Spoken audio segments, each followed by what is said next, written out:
प्रणाम। कैसे हैं आप लोग? प्रसन्न हैं, कुशल हैं? आपके आस पास पड़ोस, इष्ट मित्र, बंधु बांधव सब लोग स्वस्थ तो हैं? सबके लिए प्रार्थना रहे, सबके लिए आशीर्वाद रहे और सबके लिए मन में जगह रहे। यही कलयुग के इस प्रथम चरण के इस 20वीं शताब्दी के इस वर्ष में है।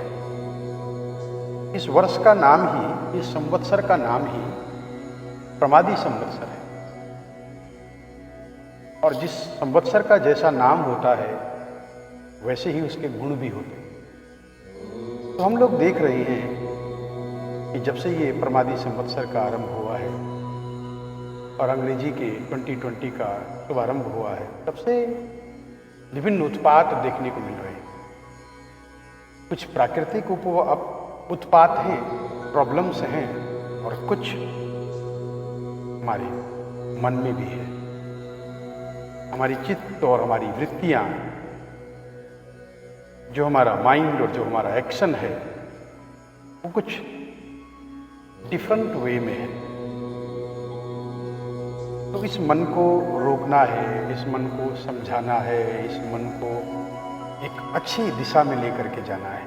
और कहते हैं अगर मन स्वस्थ तो तन स्वस्थ, और अगर तन स्वस्थ तो धन भी स्वस्थ। तो तन भी हमारा ठीक रहे, मन भी हमारा ठीक रहे, और उसके साथ साथ ये धन भी हमारा ठीक रहे।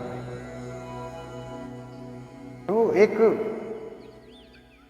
बहुत पुरानी बात है, इंद्र देवता जब इस धरती पर आ रहे थे तो इंद्र देवता ने कुछ संतों ने कहा कि महाराज आप कहाँ जाना चाहते हैं? तो इंद्र देवता ने कहा कि मैं इस धरती लोक में जाना चाहता हूँ, अर्थ प्लेनेट में मैं जाना चाहता हूँ। कहा क्यों? कहा वहाँ एक चोर रहता है, उस चोर से जाकर के मिलना है। बताइए आप लोग किसी चोर से मिलना चाहेंगे? नहीं मिलना चाहेंगे, मिलना भी नहीं। और ईश्वर करे आपको कभी कोई चोर मिले नहीं, पर ये चोर आपको जरूर मिले। इस चोर की खोज में मैं भी हूं, आप भी हैं, और हम सब हैं। इस चोर को खोजने के लिए हम इस दुनिया में आए हैं। कहा आप चोर से मिलने के लिए धरती पर जा रहे हैं? बोले हाँ, वहां एक चोर रहता है। अरे चोर का नाम क्या है? तो कहा उस चोर का नाम है नारायण। तो सारे ऋषि लोग, संत लोग बड़े आश्चर्य में आ गए। उन्होंने कहा नारायण तो परमात्मा का नाम है, जिसका नाम लेकर के लोग नारायण नारायण कह करके इस संसार से, भवसागर से पार हो जाते हैं, तर जाते हैं। तो ऐसे क्यों आप चोर कह रहे हैं? क्या वही नारायण है?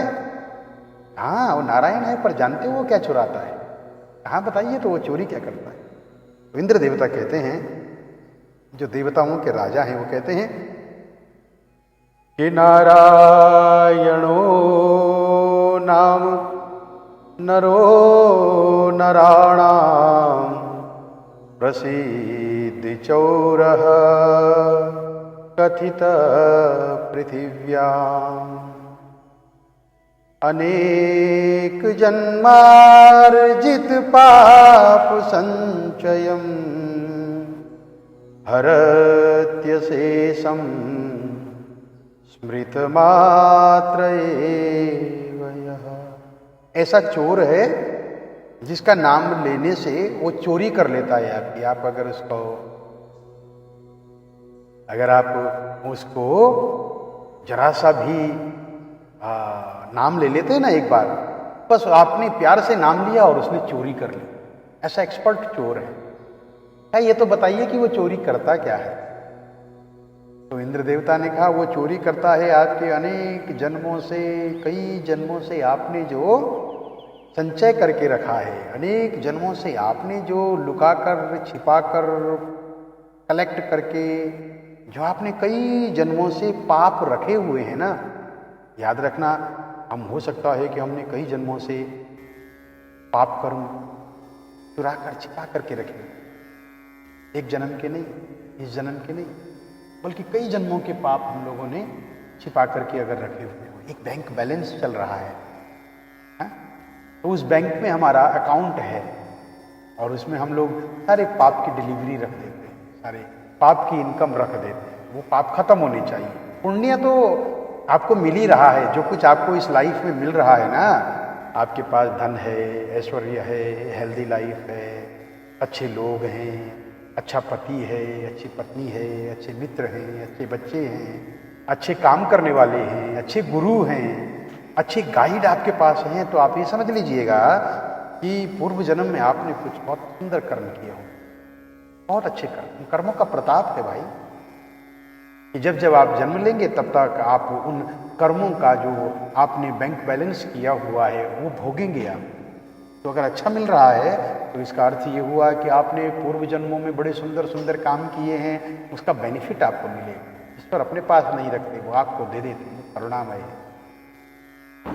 तो जैसे अच्छे काम आपने फिक्स डिपॉजिट में डाले हुए हैं, ऐसे ही आपने बुरे कर्म भी तो फिक्स डिपॉजिट में डाले होंगे। आपने, मैंने, जो हम इस मनुष्य जीवन में हैं, इस ह्यूमन लाइफ में हैं, हम सब ने कहीं ना कहीं कुछ ना कुछ फिक्स डिपॉजिट में अच्छे और बुरे कर्म डाले हुए थे। अब ये पता नहीं चल रहा था कि हमारे पास परसेंटेज कितना है, अच्छे का परसेंटेज ज़्यादा है, बुरे का परसेंटेज ज़्यादा है। तो एक काम कीजिएगा, अपनी लाइफ को चेक कीजिएगा, एक पेपर में लेकर के बैठिएगा, आपके पास क्या क्या अच्छा है। अब वहाँ पर जरा सा ये मत सोचिएगा कि आप कुछ पर्सनल चीज़ें लेकर के आए और उसको टिक मार्क करेंगे। आपके पास अच्छा पति है, ज़रूर है, ज़रूर होगा। अच्छा पति तभी होगा जब हम अच्छी पत्नी बनेंगे, याद रखिएगा।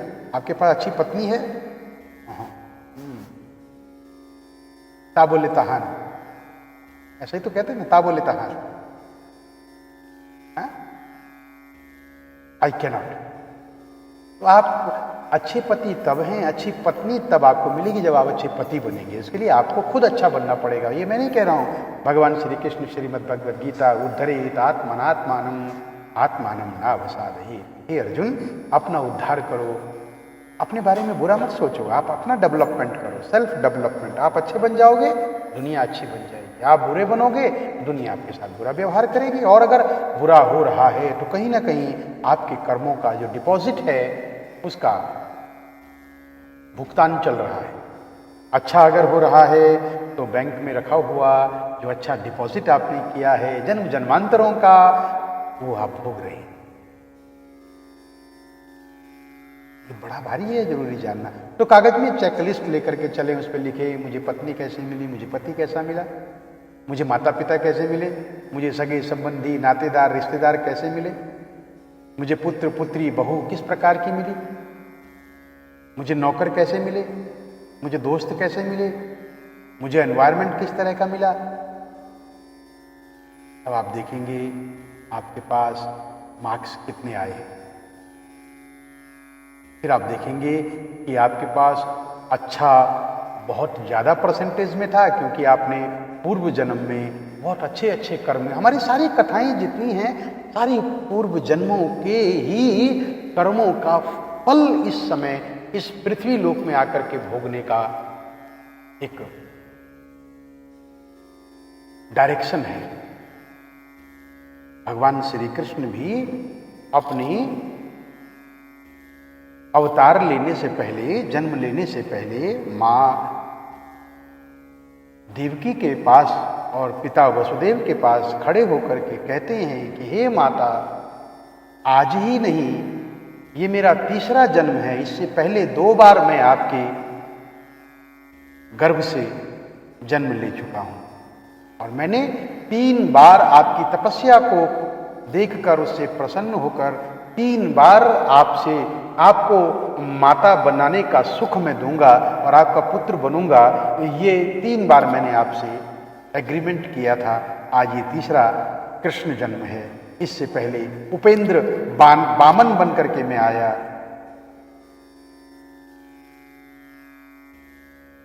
तो इस तरह से अपने अपने कर्मों के द्वारा सब लोग इस जीवन में आकर के सुख और दुख का भोगते हैं, अनुभव करते हैं। अब हमारे पास सुख ज्यादा है तो फिर उस सुख को बांटना भी शुरू करें ताकि फिर आगे भी मिले। और अगर दुख ज्यादा है तो क्या करेंगे, दुख बांटेंगे क्या?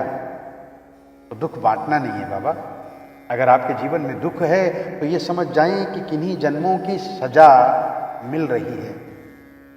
तो तब दुख बांटे नहीं, तब सुख बांटे और दुख भोग ले। तो उससे क्या होगा?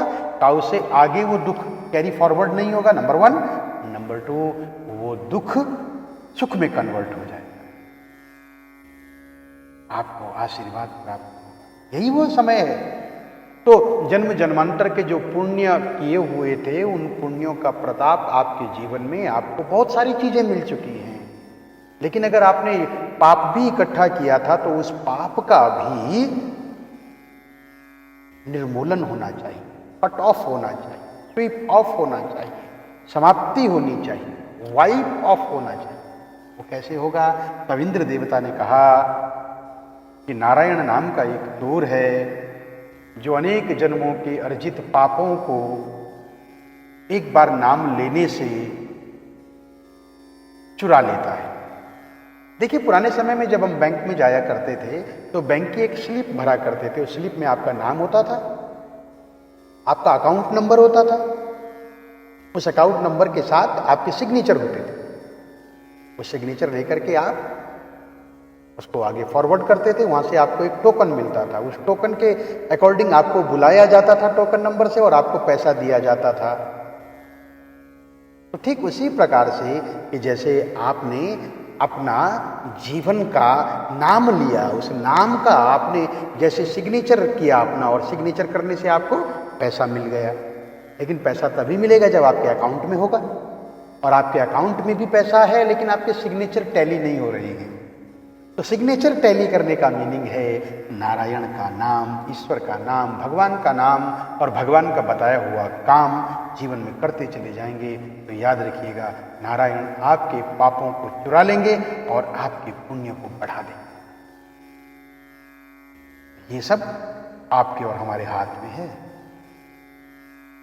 आज का जो हमारा सब्जेक्ट है, उस सब्जेक्ट के ऊपर चर्चा करते हुए आप लोगों से प्रणाम, प्रार्थना और धन्यवाद करता हूं कि आप सब लोग रोज आकर के बैठते हैं और थोड़ा सा समय हम परमात्मा को उसके नाम से और इस यूनिवर्स को दे रहे हैं, इस कोविड-19 के इस डिफिकल्ट चैलेंजिंग टाइम में। जब तक है जिंदगी फुर्सत न होगी काम से, कुछ समय ऐसा निकालो प्रेम कर लो भगवान। बहुत पुरानी बात है, आप लोगों ने बड़ी बार सुनी। तो आज का हमारा जो टॉपिक है वो है संतोषम परमम सुखम। संतोषम, अंतो नास्ति पिपासाया। इस प्यास का, इस थर्स्ट का, इस ग्रीड का देयर इज नो लिमिट। अंतो नास्ति पिपासाया। थोड़ा और मिलता रहे, थोड़ा और मिलता रहे, थोड़ा और मिलता रहे। पिपासा का, प्यास का कोई अंत नहीं है। संतोषम परमम सुख। अगर आपके अंदर सेटिस्फैक्शन है, संतोष है, वही परम सुख है। तस्मात् संतोषमेवेह धनम पश्यन्ति पंडिताः। तो जो समझदार लोग हैं वो सेटिस्फैक्शन को ही अपना सबसे बड़ा धन मानते।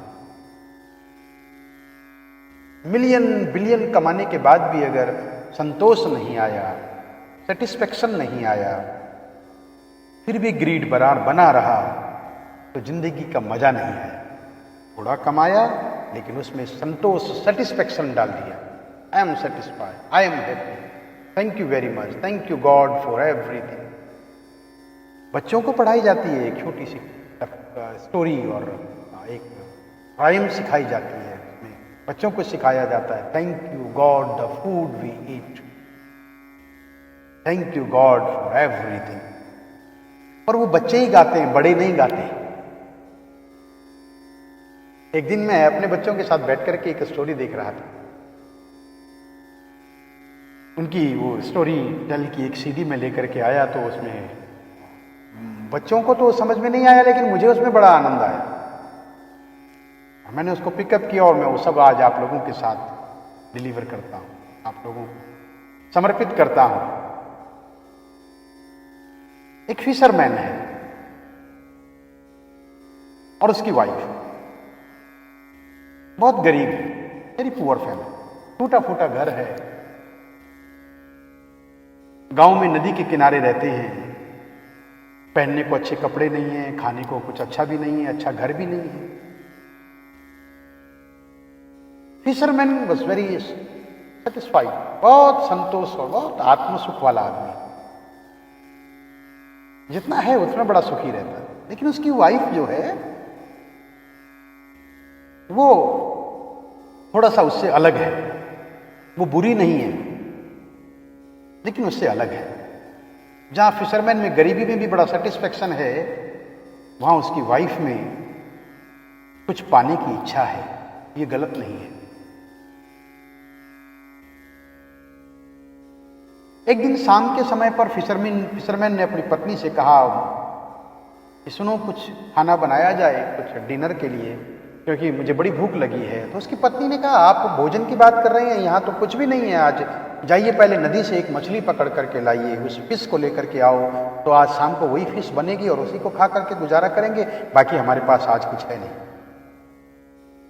फिशरमैन शाम के समय पर उस नदी में गया। उसने नदी में वो कांटा लगाया और मछली पकड़ने के लिए उसके किनारे बैठ गया और सोचने लगा, भगवान तेरी क्या कुदरत है, you are very kind, very great. हम गरीब लोगों के लिए नदी में मछली रख दी है, जिस मछली को हम पकड़ेंगे, घर ले जाएंगे, खाना खाएंगे और हमारा गुजारा चलेगा। कितना दयालु है कि तूने पानी में मछलियां, पेड़ों पर फल, खेतों में फसल, अन्न और खाने को बहुत सारी चीजें इस नेचर से दी है। हे मालिक, मैं तेरा कितना शुक्रगुजार हूं, कितना तेरा शुक्रिया करूं। तो सबका ख्याल रखता है। अब किसको क्या मिला ये मुकद्दर की बात है। अब किसको क्या मिलता है जीवन में, ये उसके लक के ऊपर डिपेंड करता है। मित्रों, ये सोचता हुआ फिशरमैन उस सनसेट के टाइम में सूर्य को देखता हुआ भगवान से प्रार्थना करता है। उसी समय उसके उस कांटे में एक मछली फंस जाती है। जब उसने उस कांटे को हिलते हुए देखा तो उसने उसको धागे को खींचना शुरू किया और एक बड़ी सी मछली उसके हाथ में आ गई। उस मछली को देख करके वो बड़ा खुश हुआ और खुश होकर के उसने भगवान से कहा, thank you very much, thank you God, thank you very much, तेरा शुक्रिया है, तेरा शुक्रिया है। जब वो भगवान से ऐसी प्रार्थना करता है, इतनी देर में वो मछली के मुंह से आवाज आती है, वो मछली बोलना शुरू करती है। वो मछली कहती है, ओ फिशरमैन, ओ मछली पकड़ने वाले, मैं कोई साधारण फिश नहीं हूं, मुझे छोड़ दे, मुझे छोड़ दे। मुझे मार करके तुझे कुछ नहीं मिलेगा, बल्कि अगर तू मुझे छोड़ देगा तो शायद तुझे बहुत कुछ मिल जाए। मैं तेरी हर डिजायर, मैं तेरी हर इच्छा पूरी कर सकती हूं, तू मुझे छोड़ दे। फिशरमैन ने जब देखा वो मछली बात कर सकती है, वो बहुत खुश हुआ। उसने जिंदगी में पहली बार ऐसी मछली देखी थी जो मछली बोल सकती है। दया आ गई, करुण हृदय था, मछली को पानी में फेंक दिया। इतनी देर में सनसेट हो गया। खाली हाथ, भूखे पेट, डरता हुआ फिशरमैन वापस अपने घर जाता है। घर के दरवाजे पर पहुंचता है। पत्नी ने तब तक खाना बनाने की तैयारी कर दी है, चूल्हा जला दिया है, मसाले तैयार कर दिए हैं, जो भी तैयारी है, जो भी प्रेपरेशन है वो उसने स्टार्ट किया। लेकिन फिशरमैन खाली हाथ वापस आया। पत्नी झल्लाई, जोर से चिल्ला करके अपने पति के ऊपर गुस्सा करती है। फिशरमैन ने उसको कूल डाउन किया और उससे कहा, देवी, मैंने मछली तो पकड़ ली थी। तो उसने कहा, फिर कहां है? उसने कहा, देवी, लेकिन वो साधारण मछली नहीं थी। उस मछली ने, जानती है, मुझसे प्रार्थना की कि मुझे छोड़ दो, मैं कोई कॉमन फिश नहीं हूं और मैं तुम्हारी सब इच्छाएं पूरी कर सकती हूं अगर तुम मुझे छोड़ दो। मुझे दया आ गई, मैंने उस मछली को पानी में वापस फेंक दिया। अपने सिर पर हाथ लगा करके उसकी पत्नी और जो ज्यादा गुस्से से बोली, हाय, ये तुमने क्या किया? जब उस मछली ने कहा था कि मैं तुम्हें सब कुछ दे सकती हूं, तो क्यों नहीं तुमने उस मछली से कुछ ले लिया? पत्नी का हाथ पकड़ करके झोपड़ी से बाहर निकाल करके उसे मजबूर करके वापस उस नदी के पास भेजती है और कहती है, जाओ उससे मांगो। फिशरमैन ने कहा, क्या मांगू? कहा, जाओ, देखो, टेस्टिंग लो, उससे मांगो कि मुझे, हमें। बोला, देख, मुझे नहीं चाहिए। उसकी पत्नी ने कहा, अच्छा ठीक है, मेरा नाम लेकर के बोलना कि मेरी पत्नी को एक बड़ा सा घर, नौकर, खाने के लिए बहुत अच्छी चीजें, ऐसा दे सकती हो क्या? फिशरमैन नदी के किनारे गया और जाकर के जोर से चिल्लाता है, ओ मछली रानी, ओ मछली रानी, तुम कहाँ हो, तुम कहाँ हो? क्या तुम मेरी बात सुन सकती हो? क्या तुम मेरे पास आ सकती हो? क्या तुम अपना वचन, अपना वायदा पूरा कर सकती हो? दूर कहीं नदी के बीच से उस मछली ने आवाज सुनी और वापस तैरती हुई किनारे पर आई और उसने उस फिशरमैन से कहा, बोलो तुम क्या चाहते हो? फिशरमैन ने हाथ जोड़ करके कहा, मछली रानी, मैं तो कुछ नहीं चाहता, मेरे पास तो जितना है भगवान की दया है, कोई बात नहीं, आज भोजन नहीं मिलेगा, कल मिल जाएगा। लेकिन मेरी पत्नी जो है, मैं अपनी पत्नी को अपने जीवन में कुछ भी नहीं दे पाया, कोई सुख मैंने नहीं दिया, इस बात का मुझे बड़ा दुख रहता है। क्या तुम मेरी हेल्प करोगी? और मेरी पत्नी ने मुझे भेजा है और मेरी पत्नी ने कहा है कि मैं आपसे कुछ मांगू। मछली ने कहा, बोलो क्या चाहते हो? फिशरमैन ने कहा, मेरी पत्नी ने कहा है कि मुझे एक बड़ा सा घर, नौकर और खाने की चीजें हमारे घर में उपलब्ध हो, कभी कमी ना हो। मछली ने कहा, देखो तुम सिर्फ 3 बार मुझसे मांग सकते हो, चौथी बार नहीं, ठीक से डिसाइड कर लो। उसने कहा, नहीं, मेरी पत्नी को यही चाहिए। मछली ने कहा, अच्छा ठीक है, घर जाओ। फिशरमैन जब वापस घर गया तो क्या देखता है कि जहां पर उसकी झोपड़ी है वहां पर एक बड़ा सा बंगलो बना है, वहां पर एक बड़ा सा महल बना है। पहले तो वो डर गया, लेकिन फिर वो जैसे अंदर गया तो क्या देखता है कि कुछ नौकर चाकर वहां पर खड़े हैं और उसकी पत्नी वहां पर बैठी हुई है, लेकिन कपड़े फटे हाल हैं।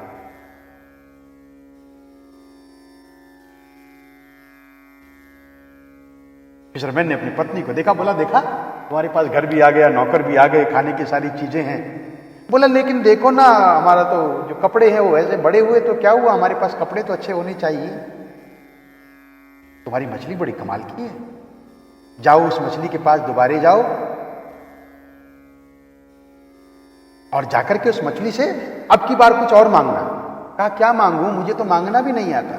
कहा, अब की बार उस मछली से मांगना कि मेरी पत्नी के पास बहुत अच्छे अच्छे कपड़े हों और एक बड़ा सा गाउन और सिर के ऊपर एक बहुत सुंदर सा क्राउन, महारानी दिखती हो, ऐसा मांगो। फिशरमैन वापस गया और उसने फिर मछली को बुलाया। मछली आई, मछली से उसने जो भी मांगा उसको मिला।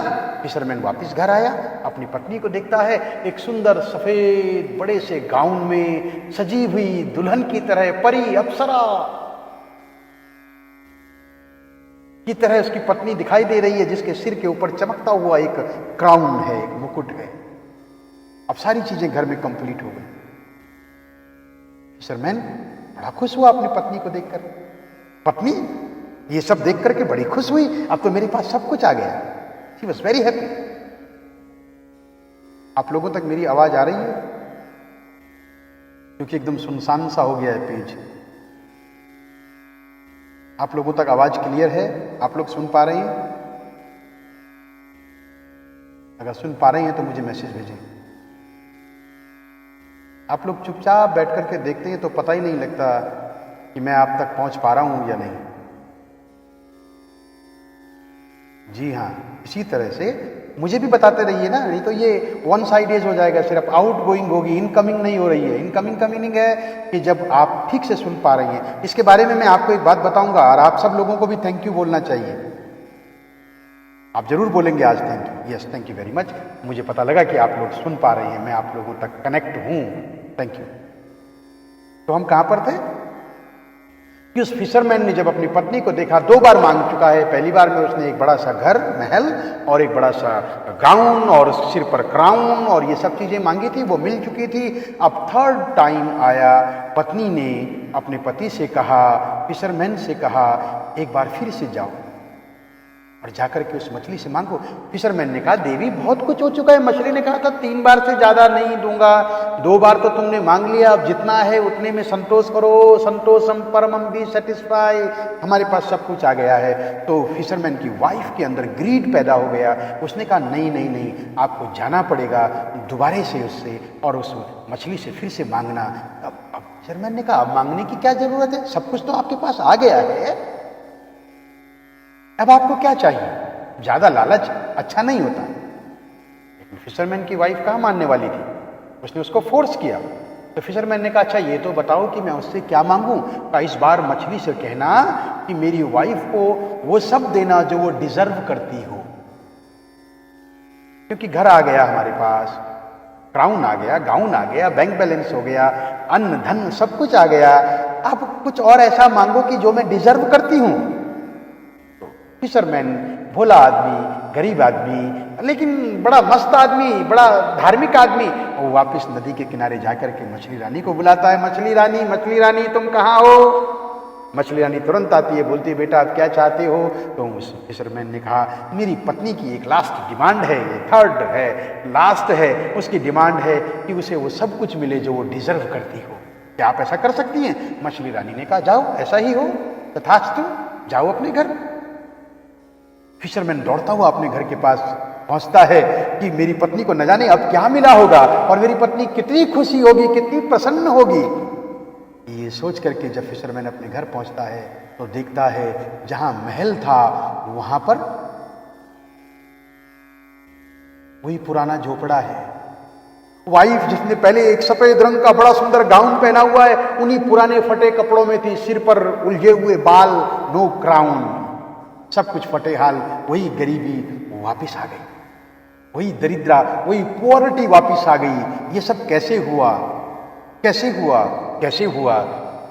पत्नी सोच रही है, पति समझ गया है, ये सब तुम्हारे ग्रीड के कारण हुआ है।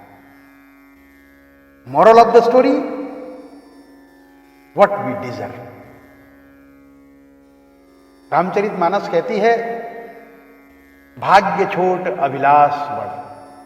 आपका भाग्य छोटा है लेकिन अभिलाषाएं बहुत बड़ी बड़ी हैं, इच्छाएं बहुत बड़ी बड़ी हैं, डिजायर बहुत सारे हैं। वो डिजायर कंप्लीट नहीं हो पाएंगे तो दुख होगा, परेशानियां। इसलिए कहा गया बी सेटिस्फाइड, संतोष, संतोष, संतोष। अपने जीवन में संतोष पैदा कीजिए, सेटिस्फेक्शन पैदा कीजिए। जो कुछ आपके पास है भगवान का दिया हुआ बहुत कुछ है। तो मित्रों, आप लोगों के साथ रोज बैठ करके बड़ा आनंद आता है। और आज आप लोग जो अगर आवाज ठीक से आ पा रही है, अगर आपको सब कुछ बहुत अच्छा लग रहा है, गुड फीलिंग है, तो इसके लिए मैं अपने एक डिवोटी जो हमारे डेली कथा से जुड़ा हुआ है, उसने 3-4 दिन कथा सुनने के बाद मुझे कॉल किया और उसने कहा Pandit ji thank you very much, you always blessing me since when I was 0. I got nothing to do, no job, no name, nothing. उस समय आपने मुझे बड़े आशीर्वाद दिए थे। आज आपकी कृपा से कम्युनिटी में, मलेशिया में, सब जगह लोग मुझे जानते हैं, एक बड़ा नाम है, सब कुछ भगवान लक्ष्मी नारायण की कृपा और आपके आशीर्वाद से मिला है। उसने कहा पंडित जी आप कथा करते हैं, मैं आपको एक चीज देना चाहता हूं, शायद आपके काम आए। मैं कुरियर कर रहा हूं और payment already done, please accept the thing and please try. उसने मेरे लिए बड़े प्यार से ये मशीन भेजी।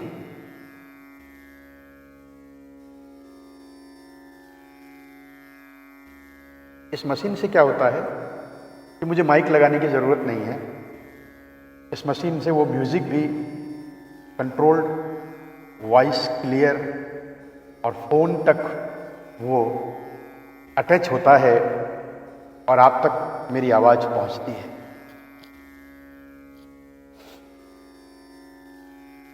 जब ये चीज मैंने हाथ में ली तो मुझे बड़ी प्रसन्नता हुई, बड़ा सुख मिला, बड़ा सुख मिला।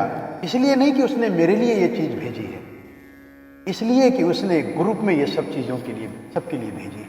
तेरे पानी सरबद्दा भला, पंजाबी में कहते हैं कि नानक नाम चढ़दी कला, तेरे पानी सरबद्दा भला।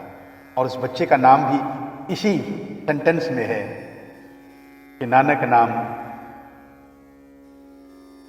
चढ़दी कला, तेरे पानी सरबद्दा भला। तो चढ़दी कला का जो मालिक है उसने ये मेरे लिए भेंट किया, मेरे लिए नहीं, आप सबके लिए भेंट किया, आप सबके लिए नहीं। उसने सेवा ऐसी की है कि जो सबके काम आए। तो मैं दिल से शुक्रिया कैल्विन का करता हूं, आप लोगों का करता हूं, और आप लोग भी जरूर किया कीजिए, जरूर किया कीजिए। चीजें बहुत छोटी होती हैं लेकिन उनका इम्पैक्ट बहुत बड़ा होता है। वो प्यार, वो फीलिंग कि किसी तक कोई बात जाए तो अच्छे से जाए, मैं क्या कर सकता हूं। तो ये फीलिंग्स हैं, सिर्फ एहसास है, इसे रूह से महसूस करो। प्यार को प्यार ही रहने दो, कोई नाम न दो। मित्रों, बस बहुत गई, थोड़ी रही है, थोड़ा सा टाइम है हमारे पास। थोड़ा सा टाइम का मतलब है धीरे धीरे हम लोग नॉर्मल लाइफ की तरफ अपने आप को ले जाते चलेंगे और फिर अपने अपने कामों में मस्त हो जाएंगे। और फिर एक पुराना गीत है, यामा यमा यामा यमा, बस आज की रात है जिंदगी, कल हम कहां तुम कहां। बस आज की रात है जिंदगी, कल हम कहां तुम कहां। ये कल हमें कहां लेकर के जाता है कोई नहीं जानता, लेकिन मैं इतना जरूर कहता हूं, आप सब लोग जुड़ते हैं तो बड़ी प्रसन्नता होती है, बड़ा मन प्रसन्न होता है, हमारा भी और आपका भी। आप सब लोग सुखी रहें, स्वस्थ रहें, आनंद में रहें। कल फिर आप लोगों से मिलता हूं, कल फिर आप लोगों की सेवा में। जब तक सेवा चलेगी तब तक ये सेवा चलती रहेगी। परमात्मा से प्रार्थना कीजिए ये सेवा कभी बंद ना हो। जहां भी रहें, मैं जहां भी रहूं आपके दिल में रहूं, मैं जहां भी रहूं आपके आशीर्वाद में रहूं, मैं जहां भी रहूं आपके आसपास रहूं, आपको ऐसे ही गीत सुनाता रहूं, ऐसे ही कथा सुनाता रहूं। मैं भूखा हूं आपसे बात करने का। तो ये जरूरी भी है, ये जरूरी भी है। तो आइए ओमकार के साथ आज के इस कार्यक्रम को हम सब लोग आगे बढ़ाते हैं और भगवान से प्रार्थना करते हैं, सर्वे भवन्तु सुखिनः, सर्वे सन्तु निरामया, सर्वे भद्राणि पश्यन्तु मा कश्चित् दुःखभाग्।